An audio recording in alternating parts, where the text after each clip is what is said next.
Supreme court ने बुधवार को अदालतों को ऐसी टिप्पणियां करने के खिलाफ सतर्क रहने को कहा जो स्त्रियों के प्रति द्वेषपूर्ण मानी जाए या किसी खास लैंगिकता या समुदाय के खिलाफ हो।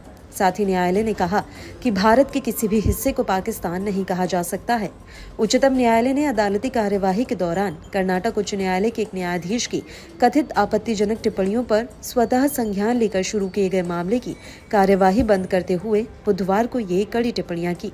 न्यायालय ने यह भी कहा कि उच्च न्यायालय के न्यायाधीश ने 21 सितंबर को खुली अदालत में सुनवाई के दौरान अपनी टिप्पणियों के लिए माफी मांग ली थी।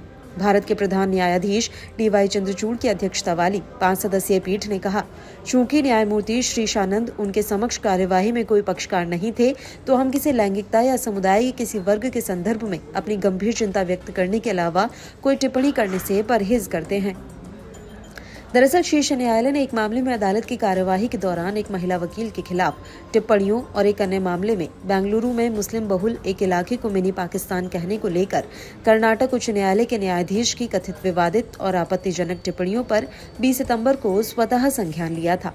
कर्नाटक उच्च न्यायालय के महापंजीयक द्वारा सौंपी गई एक रिपोर्ट के संदर्भ में पीठ ने कहा कि इससे साफ संकेत मिलता है कि सुनवाई के दौरान की गई टिप्पणियां कार्यवाही से असंबंधित थी और इनसे बचना ही बेहतर था। अदालत कक्ष में पीठ द्वारा आदेश सुनाए जाने के बाद अटॉर्नी जनरल R वेंकटरमणी ने अपनी टिप्पणियों के बारे में एक्स पर आए कुछ संदेशों का भी उल्लेख किया और उन्हें पूरी तरह से कटु बताया। CJI ने कहा कि अब आपने टिप्पणियों की प्रकृति देखी है। हम भारत के किसी भी हिस्से को पाकिस्तान नहीं बुला सकते क्योंकि ये मूलभूत रूप से देश की क्षेत्रीय अखंडता के विपरीत है। वहीं सॉलिसिटर जनरल तुषार मेहता ने कहा कि सोशल मीडिया पर नियंत्रण नहीं रखा जा सकता और इससे जुड़ी गोपनीयताएं इसे बहुत खतरनाक बनाती हैं।